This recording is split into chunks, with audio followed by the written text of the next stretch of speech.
move on to our next section. Okay, so we're still looking at simplifying radicals. So with that root, okay, it can be a square root, it could be a cubed root or a fourth root, anything like that. You guys seem to do pretty well with simplifying radicals before when they were perfect squares.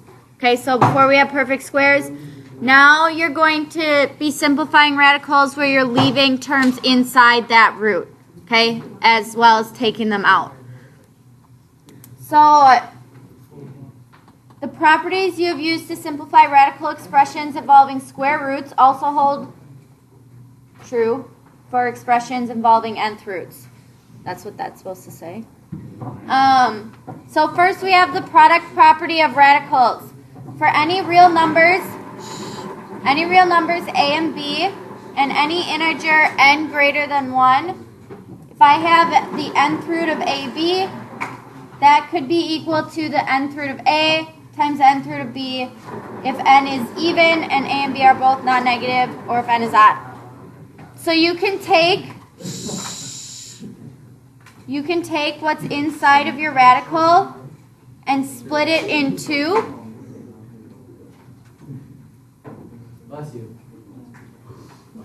Split it in two to make it a little bit easier to simplify.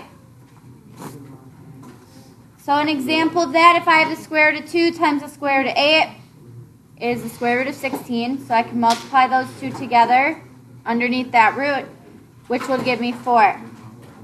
Same thing with cubed roots. So if I have cube root of 3 times cube root of 9, I can multiply that 3 and 9 together. That would be the cube root of 27, which would also just be 3. Okay, so that's your product property. If you multiply them together, you can multiply underneath that root. So in order for a radical to be in simplest form, the radicand must contain no factors that are nth powers of an integer or polynomial. So if you're able to simplify something underneath that root, you need to simplify it. Okay, so first example here, I have the square root of 12 c to the 6th d to the 3rd. Now before, when we were simplifying, we had perfect squares. Okay, this time we don't. So you could rewrite this. Okay, so if I take the square root, what are two numbers that multiply into 12? 4 and 3. Okay, so I could say that's 4 times 3.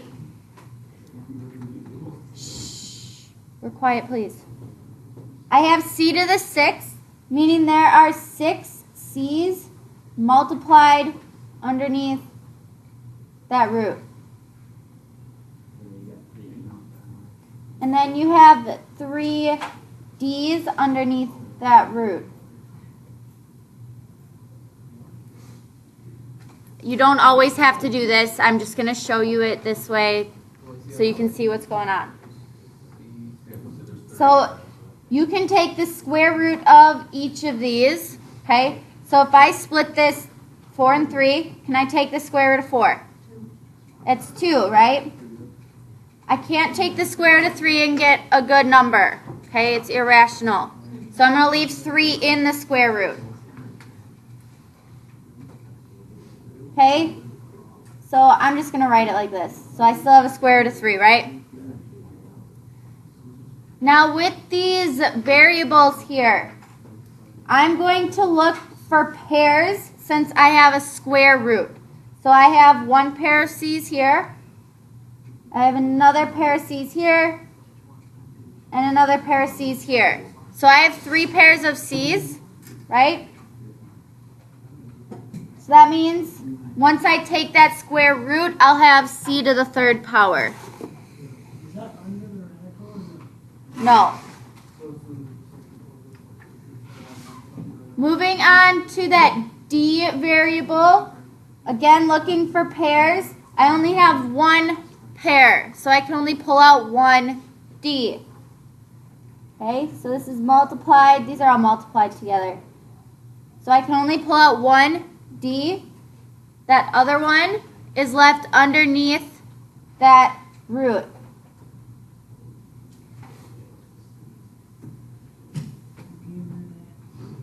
Okay, now I'm gonna write this so it looks a little bit nicer. So outside of my root, I have 2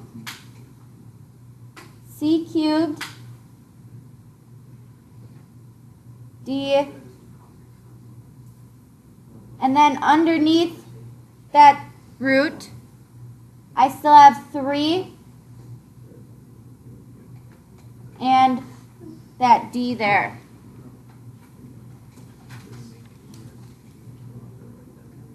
Okay, so you can see I can pull some terms out, but then some are left underneath that radical symbol.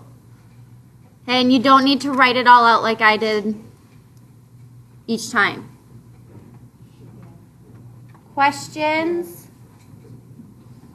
Yes.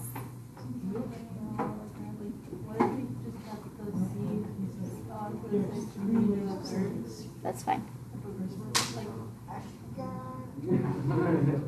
And put what?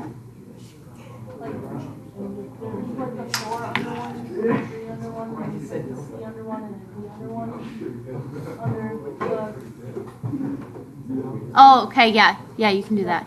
Yep. All right, looking at letter B. I have the cube root of 27, y to the 12th, z to the 7th. Okay? Can I take the cube root of 27? Yes, it's 3. Okay, I'm not going to write everything out like I did this way. Shh. We're paying attention, please. Next term I have is y to the 12th. Okay, if I'm taking the cube root of y to the 12th, what do I get? What? Huh? I thought we were asking how many variables. We're doing cubed now. Good save. Shh. Guys, come on. We're quiet, please. Now this last term here is z to the 7th. Okay? So how many times can 3 go into 7? Twice. How many are left over? 2 times. 1. Okay, so I can take out, Z squared. yep, And then Z under the radical. and z under the Whoa, I radical. understand Because there's this. 1 left. Holy crap.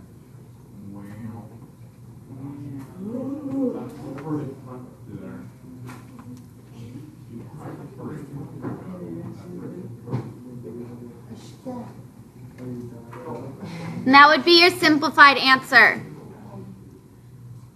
All right, then letter C. Okay, I again have a cubed root. So we have the cubed root of 125, m to the 30th, p to the 20th. So I can take the cube root of 125.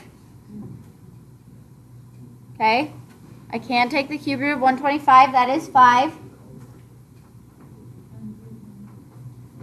If I have m to the 30th and I'm taking that cube root, how many do I have? M to the 10th. And then how many times does 3 go into 20? 6. That's a cube. Okay, so 6 times 3 is 18, right? So there are 2 left over. Okay, those 2 left over need to go into your root. And I did forget to write this cube up here in your cube root, so don't forget that. And then same thing here, this is a cube root. Does it get a lot harder?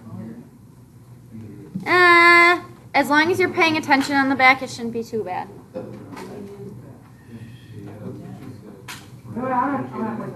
I'm not done either, so it's okay. All right, letter D. We have the 4th root of 16, a to the 24th, b to the 13th. Okay, so again, splitting it up into sections here. Shh, quiet. So we have the 4th root of 16. What's the 4th root of 16? 4. 2. Oh. If I have a to the 24th, and I'm taking the 4th root of that, that would be a to the 6th. And then how many times does 4 go into 13? 3. It's like 3 points. How many are left? 1. 1. How many times did you go to 13? 4.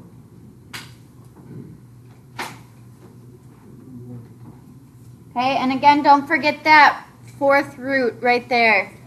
This is incredible.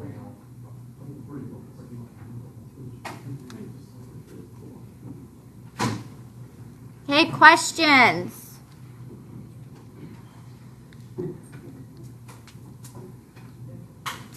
All right, so just like we had the product property for radicals, we also have a quotient product or quotient property.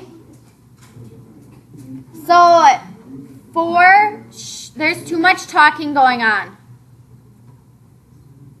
For any real numbers a and b where they do not, or b does not equal 0, and any integer n greater than 1, if I have the nth root of a over b, that's the same as saying the nth root of a over the nth root of b. Okay? So example of that, if I have the square root of 27 over the square root of 3, I could write that as the square root of 27 over 3, okay? And if I have 27 over 3, that would be 9, so I'd have the square root of 9, which is just 3, okay? So you can flip-flop between these two. So if you have it as one big radical, you can put it into two separate ones, or vice versa. If you have two separate ones, it could become one bigger radical. So on the back, make sure you are paying attention to this part because it's not too bad, but you need to pay attention. I'm not lying. So to eliminate radicals from a denominator or fractions from a radicand, you can use a process called rationalizing the denominator. To rationalize a denominator, multiply the numerator and denominator by a quantity so that the radicand has an exact root. Okay, so do you remember when any teacher tells you that you can't have a root in the denominator? No. And yes, we did. No roots in the denominator like this, right? Can't have your root in the denominator. You multiply by a version of 1 to that number to rationalize the denominator so it becomes a whole number. Okay, that's what we're doing. So if the denominator is the square root of b, you're going to multiply by the square root of b. So if I have 2 over the square root of 3, you're going to take that 2 over the square root of 3. This is your version of 1. Okay? You'll multiply by square root of 3 over square root of 3. Okay? If I have one number over itself, it's always 1. You multiply straight across, so you multiply 2 times the square root of 3 to get 2 square roots of 3. You multiply square root of 3 times square root of 3, that's the square root of 9, which is just 3. Okay, so that would rationalize that denominator. It doesn't have a root anymore. Okay? That's if it's a square root. Now if you have an nth root, okay, so if you have a cubed root or a fourth root or a fifth root or a sixth root, this is where it gets harder, so you need to pay attention. That's math. So if I have the nth root of b raised to the x power, you're going to multiply the numerator and denominator. Okay, you're going to keep that nth root the same.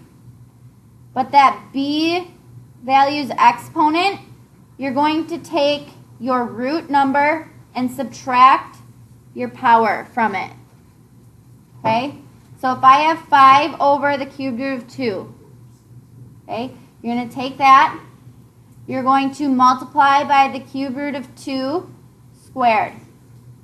Okay, so if that power was 1, okay, this had to the first power, your root was 3. So to get this power here, we took 2, 3 minus 1. That's where we got that 2 from. Because when I multiply straight across, I'll get 5 times the cube root of, this is 4, over, I'd have this cubed root of 2 cubed. Okay, that cubed and that cubed root would cancel, so you'd have 2 left. Okay, so you're looking to cancel out that power and that root as you go through it. So I do want to do some examples so you can see this. So with letter A, it is a square root, but since it's all under 1, I'm going to split it into 2 first.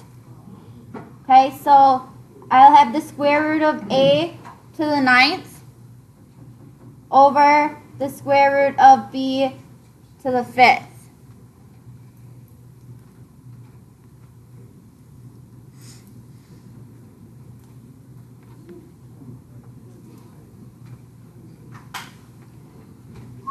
All right, I'm going to simplify each of these first. Okay, so if I have a square root, how many times does 2 go into 9? 4. How many are left over? Okay, how many times does 2 go into 5? 2. 2 go into 5. Yes, 2. How many are left over? 1. All right, so I still have a root in the denominator. So since I just have the square root of b in the denominator, I can multiply by square root of b over square root of b. Okay, so I'm multiplying by this version of 1 here. When I do that, I multiply straight across. So I have a to the 4th, and then I have the square root of a b, because I can combine those since they're multiplied together. Okay, this is over b squared, and then if I have the square root of b times the square root of b, that is just b.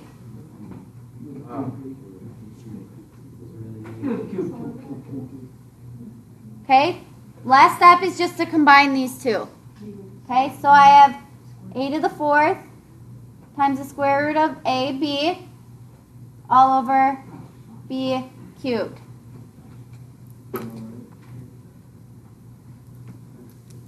Okay, so you just have to take it one step at a time.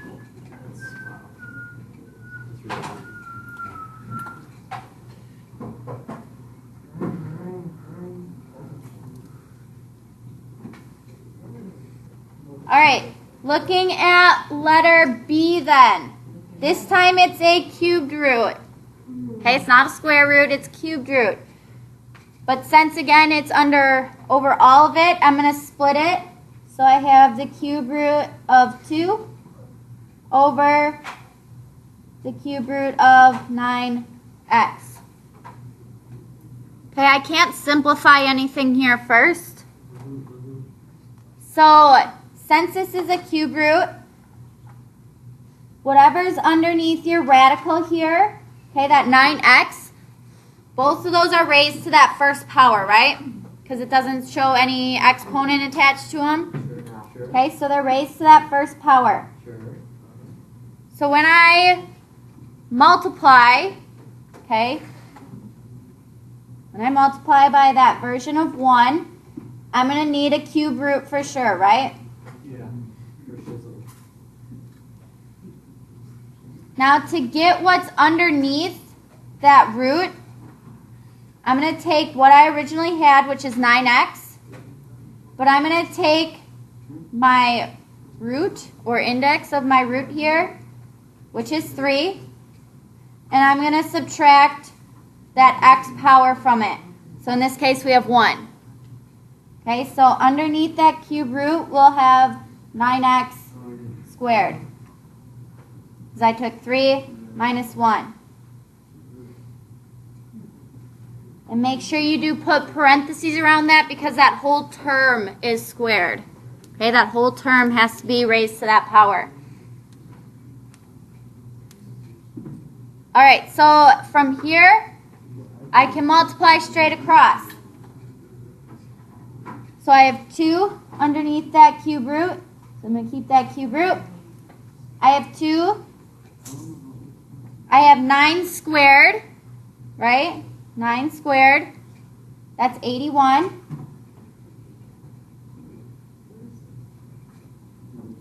And then I have x squared.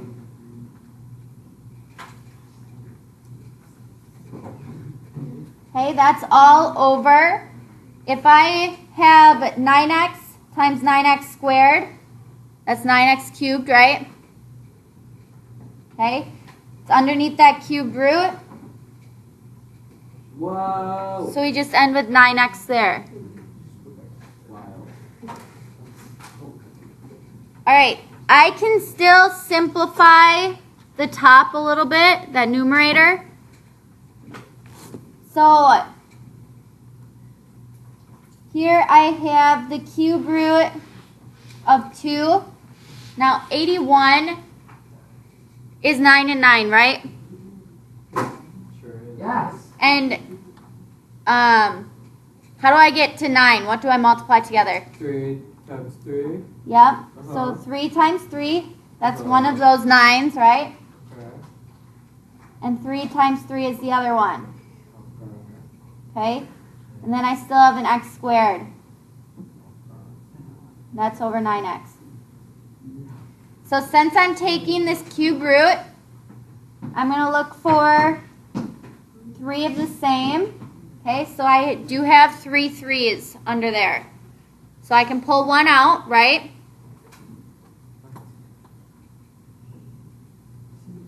Okay. Yeah, sure. Okay. Yeah.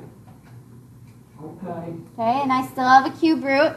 And then I still have this 2 and this 3 left in there. Okay, so technically I took the cube root of 27 because 3 times 3 times 3 is 27. Okay, what's 2 times 3? 6. And then I still have an x squared over 9x. I don't know about all that. What's 3 over 9? It's Right? third. Yeah. This will go 1. This will be a 3. Yeah. That's, I don't know. Okay, so my final answer here is the cube root of 6x squared over 3x. Oh. Jeez. Are you doing the next one, Joe? Yeah?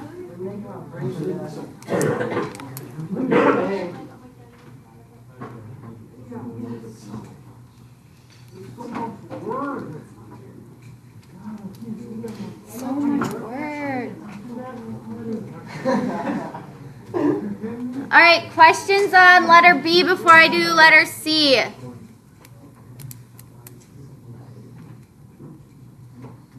All right, so again, my first step is to split this into 2. So I have the 5th root of 3. 5th root of 3 over the 5th root of 4y. Okay, I need to multiply by a version of 1. Okay, so I have that fraction. It has to remain a 5th root, so I know my numerator and denominator need that 5th root. Okay. Now this quantity underneath your root is just 4y. That's raised to the 1st power, right? So what power do I need to raise it to over here? Take your index, 5, right? Minus the power it's already raised to. I'm going to raise it to the 4th power.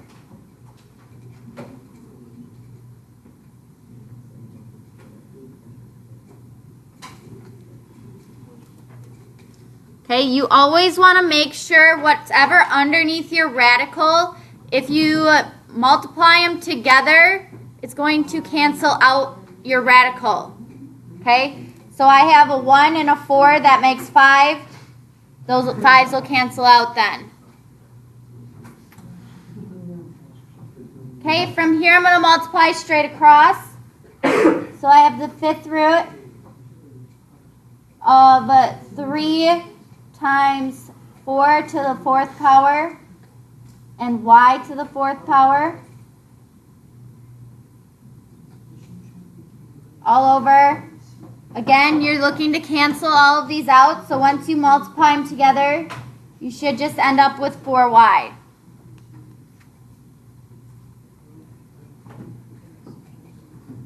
Alright, next I need to simplify the numbers underneath that radical. Okay, so I still have the 5th root of 3. Now I have 4 4s. That's not 5, but there's 4 4s. But what multiplies together to get 4? 2 and 2, right?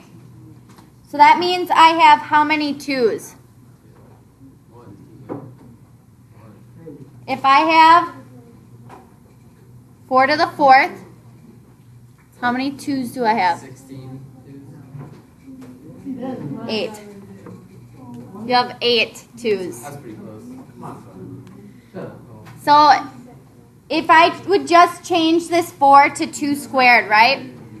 I'd have 2 squared raised to the 4th power. That's where I'm getting 2 to the 8th from. Okay? And then I still have y to the 4th. And that's over 4y. Wow. Okay, cool. Yeah. Alright, now I can do my trick. So I can take, how many times does 5 go into 8? 1. 1. Yep. So I can take out 1, 2. How many 2s are left? 3. Yes. Yeah. Nice. So I have 3 2s. If I take 2 times 2 times 2, what do I get? You get like 8. 8. Yeah. Okay, so I have 3 times 8. 24. Yes. Now before I write 24, can I reduce this? Yeah, you can do it. Whoa. Dude. Yes. Okay, so I have the 5th root of 24 y to the 4th Over 2. over 2y. That's Snack. I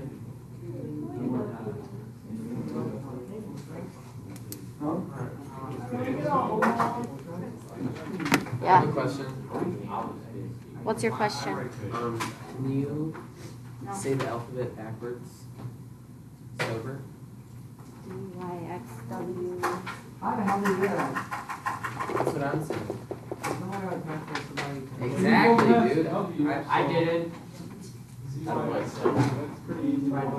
Dude, what you're trying to do is make you say, I can't even do that all backside. That's what we try to do. There's a backside on this? Are you trying to make me go on No, there's only a couple ways to do that back process. I can't even do it forward. Yeah, Curtis, I can't even do it forward. What are you? All the ones that are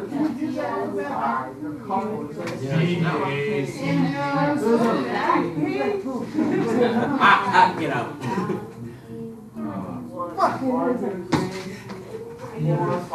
Oh.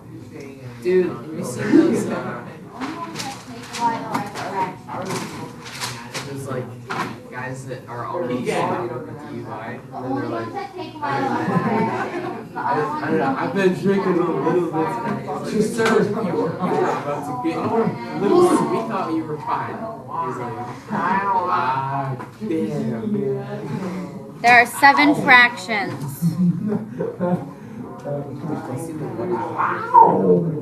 Alright, get started, please. Get started, please.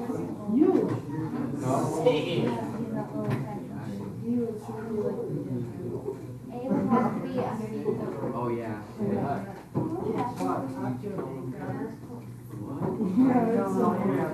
He's like 6 years, like 6 or 7 Who's that? We're like, riding those he's like, did you guys the bank or the armored truck?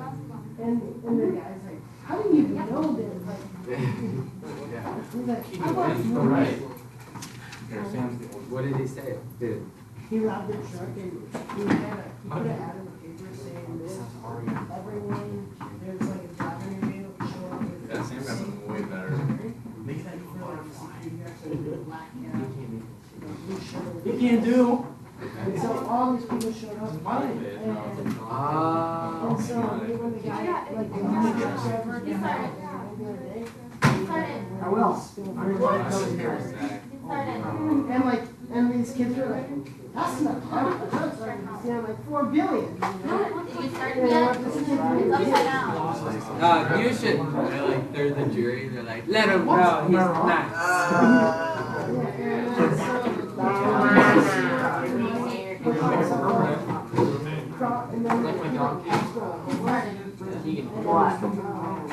I didn't draw the donkey part of it, but I'm not that artistic. Yeah, I'm pretty good at drawing. Really? Oh, really not? Oh, And the hobo, he blew the hobo off. Oh, see the hobo was okay. Can you come quick sign this? So is that the lesson to the kids? Be nice to homeless people. Oh, you have stuff stapled up to it. What is it? Just more of these same things? You just do the front page. Why? Why do you have so many on here? Because it's for first, second, or first through 7th hour. No, I understand that, but why did you need a different Because I sheet accidentally for? lost this one, so I went and got another one for Mr. Cardinal to sign, and then I found it again. So yeah. You hit me right in Here. Thank you.